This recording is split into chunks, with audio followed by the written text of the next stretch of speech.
আসসালামু আলাইকুম। সবাইকে স্বাগত জানাচ্ছি আমার দেশ মিড ডে নিউজে। সঙ্গে আছি আমি মাহবুবুর রহমান। শুরুতেই সংবাদ শিরোনাম। নিষিদ্ধ সংগঠন ছাড়া সভা সমাবেশ করার অধিকার সবার আছে বললেন আইনমন্ত্রী। সম্পাদকদের সঙ্গে বিরোধী দলীয় নেতার মতবিনিময় সভা। বাংলাদেশ ভারত রাজনৈতিক টানাপোড়েন থাকলেও অর্থনীতিতে প্রভাব পড়বে না মন্তব্য ভারতীয় হাই কমিশনারের। নুসরাত হত্যা মামলায় হাইকোর্টের রায়, দুই আসামির মৃত্যুদণ্ড, 4 জনের যাবজ্জীবন। হরমুজের নিয়ম না মানলে জব্দ করা হবে জাহাজ, ইরানের হুঁশিয়ারি। রাষ্ট্রীয় প্রতিষ্ঠানকে দলীয় ক্লাবে পরিণত করেছে বিএনপি, অভিযোগ নাহিদ ইসলামের।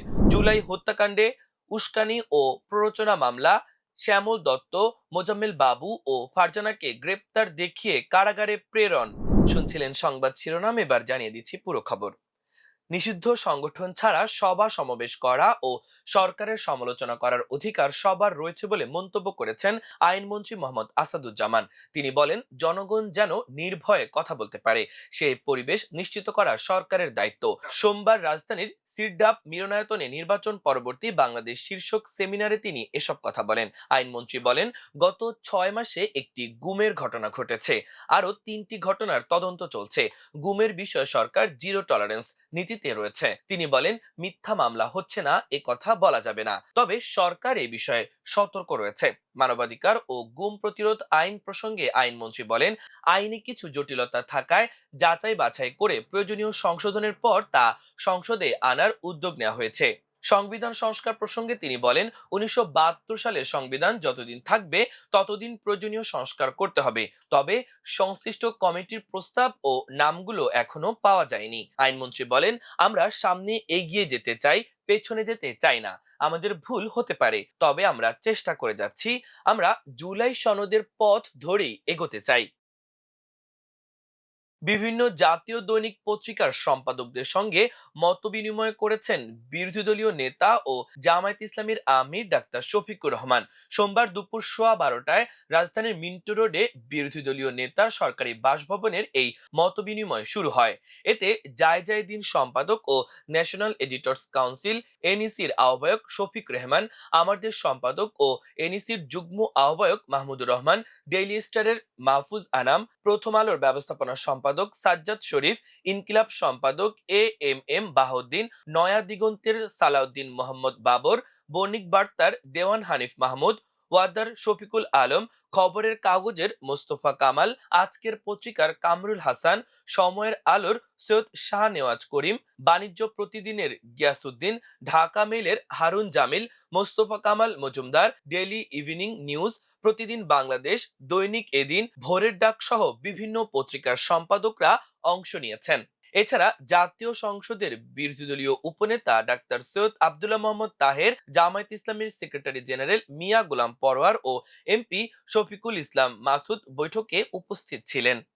রাজনীতিতে যে ব্যাড প্র্যাকটিসের একটা পুরনো খারাপ ঐতিহ্য যে ছিল, সেটা ভেঙে আমরা যে দেশের স্থিতিশীলতা, রাজনীতি, গণতন্ত্রের উত্তরণে আমরা যে ভালো কাজে সরকারকে সাহায্য করব, সকল মন্দ জনস্বার্থ বিরোধী কাজে আমরা প্রতিবাদ করব, এই পলিসির উপরে জামাত আছে। এটি সম্পাদকদেরকে ব্রিফ করা হয়েছে। এটা একটা প্রাণবন্ত একটা ডিসকাশন হয়েছে এবং সবাই তাদের প্রাণ খুলে বলেছেন যে বিরোধী দলের সোফার বিরোধী দল কি করছে এবং তাদের কি করা উচিত, মানে কনস্ট্রাকটিভ কিছু ক্রিটিসিজম এবং অ্যাডভাইস পুরোটাই ছিল। তিনি মিডিয়ার সহযোগিতা চেয়েছেন এবং তিনি বলেছেন যে তারা নিয়মতান্ত্রিক রাজনীতি করছেন এবং তারা সরকারকে সহযোগিতা করতে চান। তো সেই সাথে তারা কিছু কিছু ব্যাপারে তাদের মনোকষ্টের কথা জানিয়েছেন।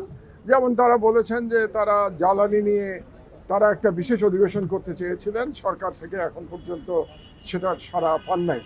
কিন্তু তারপরেও তারা এই গণতান্ত্রিক অভিযাত্রা অব্যাহত রাখতে চান এবং পার্লামেন্টকেই সকল কর্মকাণ্ডের মূল জায়গাটা করতে চান। বিরোধী দলের নেতা এটাই বলেছেন।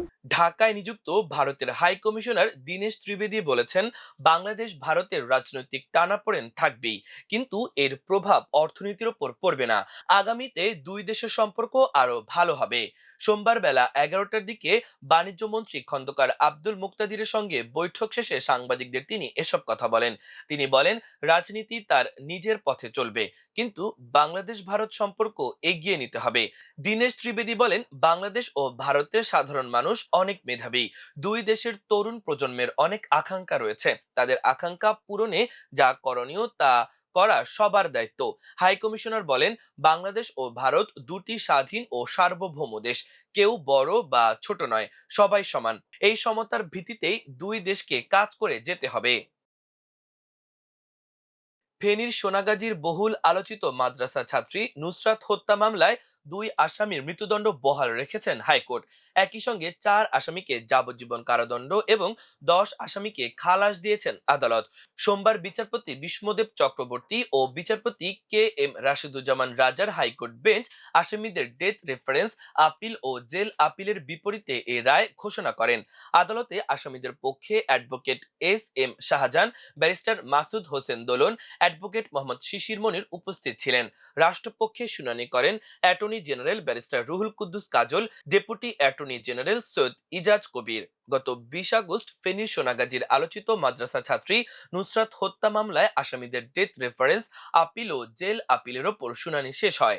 এর আগে ফেনীর সোনাগাজীর আলোচিত মাদ্রাসা ছাত্রী নুসরাত জাহান রাফি হত্যা মামলায় আসামিদের ডেথ রেফারেন্স আপিল ও জেল আপিলের ওপর শুনানি শুরু হয়।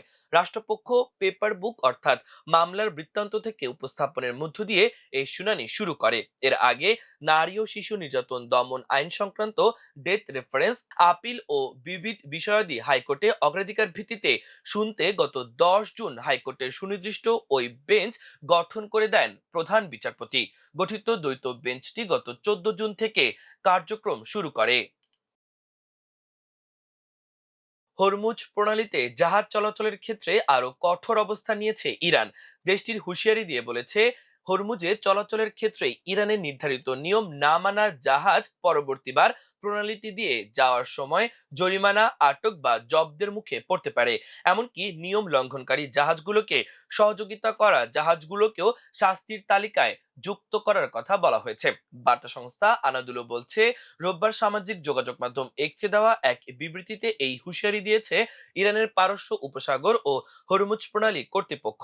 এমন অবস্থায় উপসাগরীয় অঞ্চলে পণ্য আনা নেওয়ার কাজে নিয়োজিত কোম্পানিগুলোকে কোনো জাহাজ ভাড়া করার আগে নিয়ম লঙ্ঘনের অভিযোগে তালিকাভুক্ত জাহাজগুলোর হালনাগাদ তালিকা দেখে নেওয়ার পরামর্শ দিয়েছে ইরানের এই কর্তৃপক্ষ। বিবৃতিতে বলা হয়েছে, তালিকাভুক্ত জাহাজগুলোকে সহযোগিতা করা জাহাজগুলোকেও রোববার থেকে ওই তালিকায় যুক্ত করা হবে। এর মধ্যে জাহাজ থেকে জাহাজে পণ্য স্থানান্তর, এক জাহাজ থেকে অন্য জাহাজে পণ্য পরিবহন এবং এই ধরনের অন্যান্য কার্যক্রমে যুক্ত জাহাজও থাকবে। তালিকা থেকে কোনো জাহাজের নাম বাদ দিতে হলে সংশ্লিষ্ট কর্তৃপক্ষের কাছে আনুষ্ঠানিক আবেদন করতে হবে। আবেদন তালিকা থেকে নাম বাদ দেওয়ার কারণও উল্লেখ করতে হবে বলে জানানো হয়েছে। হরমুজ প্রণালীতে নৌ চলাচলের ভবিষ্যৎ নিয়ে যুক্তরাষ্ট্র ও ইরানের মধ্যে আলোচনায় অচলাবস্থার মধ্যেই ইরানের পক্ষ থেকে এই হুঁশিয়ারি দেয়া হলো। বিএনপি রাষ্ট্রীয় প্রতিষ্ঠানকে দলীয় ক্লাবে পরিণত করেছে বলে অভিযোগ করেছেন জাতীয় নাগরিক পার্টি এনসিপির আহ্বায়ক ও বিরোধী দলীয় চিফ হুইপ মোহাম্মদ নাহিদ ইসলাম। আজ রাজধানীর বাংলা মোটরে দলটির অস্থায়ী কেন্দ্রীয় কার্যালয়ে বিএনপি সরকারের 180 দিনের ব্যর্থতার চিত্র তুলে ধরতে আয়োজিত সংবাদ সম্মেলনে একথা বলেন তিনি। নাহিদ ইসলাম বলেন, গত 6 মাসে 19 থেকে 20টি বিশ্ববিদ্যালয়ে দলীয় ভিসি নিয়োগ দেওয়া হয়েছে। 11টি সিটি কর্পোরেশন এবং 63 জেলা পরিষদের প্রশাসক নিয়োগ দেওয়া হয়েছে দলীয় লোকদের। এসব জায়গা মনোনয়ন বঞ্চিত এবং নির্বাচনে হেরে যাওয়া প্রার্থীদের পুনর্বাসন কেন্দ্রে পরিণত করেছে বিএনপি। তিনি বলেন, সরকার আসার পরই ভয়াবহ জ্বালানি তেল সংকট শুরু হয়েছিল। সে সময় জ্বালানি তেলের দাম রেকর্ড পরিমাণ বাড়ানো হয়েছিল। এতে গণপরিবহন, সেচ, সার সহ সব খাতে প্রভাব পড়েছে। বর্তমানে গ্যাসের চাহিদার 43% ঘাটতি রয়েছে।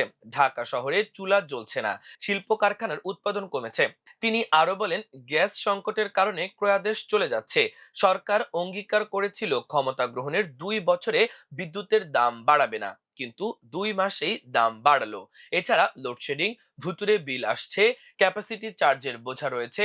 অন্তর্বর্তীকালীন সরকারের সময় একটা জাতীয় কমিটি গঠন করা হয়েছিল, সেই সুপারিশ মানা হচ্ছে না। বর্তমানে কোনো সংকট হলে হয় ফ্যাসিস্ট, না হয় অন্তর্বর্তী সরকারের উপর দায় চাপানো হচ্ছে। অথচ এর চেয়ে খারাপ পরিস্থিতিতে অন্তর্বর্তী সরকার দায়িত্ব নিয়েছিল। বিরোধী দলীয় চিফ হুইপ বলেন, কৃষক সার পাচ্ছে না, বেশি দামে সার কিনতে হচ্ছে, ঋণ প্রবৃদ্ধি বাড়ছে, স্বাস্থ্য স্বাস্থ্য খাতে হাম মহামারীতে অন্তর্বর্তী সরকারের উপর দায় চাপাচ্ছে, কিন্তু সংকট এখনো কাটেনি। কোনো বিশেষায়িত হাসপাতাল গঠন করা হয়নি, শিক্ষাঙ্গন দখল করা হচ্ছে, বিভিন্ন শিক্ষা প্রতিষ্ঠানে বিরোধী মতাদর্শের উপর হামলা হলেও কোনো বিচার হয়নি। তিনি আরো বলেন, 6 মাসে 830টি রাজনৈতিক সহিংসতার ঘটনা ঘটেছে, এর মধ্যে 670টি বিএনপি ঘটিয়েছে। দেশের বিভিন্ন স্থানে এনসিপি নেতাকর্মীরা হামলার শিকার হয়েছেন। আমরা প্রথম থেকে বলে আসছি, সরকার গণভোটের গণরায়কে প্রত্যাখ্যান করে জনগণের সঙ্গে প্রতারণা করেছে। জুলাই বিপ্লবে গণমাধ্যমে উস্কানিমূলক বক্তব্যের ঘটনায় মানবতা বিরোধী অপরাধের নতুন মামলায় 3 সাংবাদিককে গ্রেপ্তার দেখিয়ে কারাগারে পাঠিয়েছে আন্তর্জাতিক অপরাধ ট্রাইব্যুনাল। তারা হলেন শ্যামল দত্ত, মোজাম্মেল বাবু ও ফারজানা রূপা। সোমবার আন্তর্জাতিক অপরাধ ট্রাইব্যুনাল 2 এর চেয়ারম্যান বিচারপতি নজরুল ইসলাম চৌধুরীর নেতৃত্বাধীন 3 সদস্যের বিচারিক প্যানেল এই আদেশ দেয়। প্যানেলের অপর 2 সদস্য হলেন বিচারক মোহাম্মদ মঞ্জুরুল বাসিদ ও বিচারক নূর মোহাম্মদ শাহরিয়ার কবির। এদিন প্রসিকিউশনের পক্ষে শুনানিতে প্রসিকিউটর মইনুল করিম ট্রাইব্যুনালকে বলেন, 2024 সালের জুলাই বিপ্লবের সময় বিভিন্ন গণমাধ্যমে প্রচারিত টকশো বা অন্যান্য অনুষ্ঠানে উস্কানিমূলক বক্তব্য দেন সাংবাদিক শ্যামল দত্ত, মোজাম্মেল বাবু ও ফারজানা রূপা। এই ঘটনায় হওয়া মানবতা বিরোধী অপরাধের মামলার তদন্তে এরই মধ্যে এই 3 সাংবাদিকের সংশ্লিষ্টতা পেয়েছে তদন্ত সংস্থা। এজন্য তাদেরকে এই গ্রেপ্তারের আবেদন জানাচ্ছি। শুনানি শেষে আবেদন মঞ্জুর করে আসামিদের গ্রেপ্তার দেখিয়ে কারাগারে পাঠানোর আদেশ দেয় ট্রাইব্যুনাল। প্রিয় দর্শক, আমাদের আজকের মিড ডে নিউজের আয়োজন এই পর্যন্তই। সবাই ভালো থাকুন, সুস্থ থাকুন, আমার দেশের সঙ্গেই থাকুন। এতক্ষণ সঙ্গে থাকার জন্য অসংখ্য ধন্যবাদ।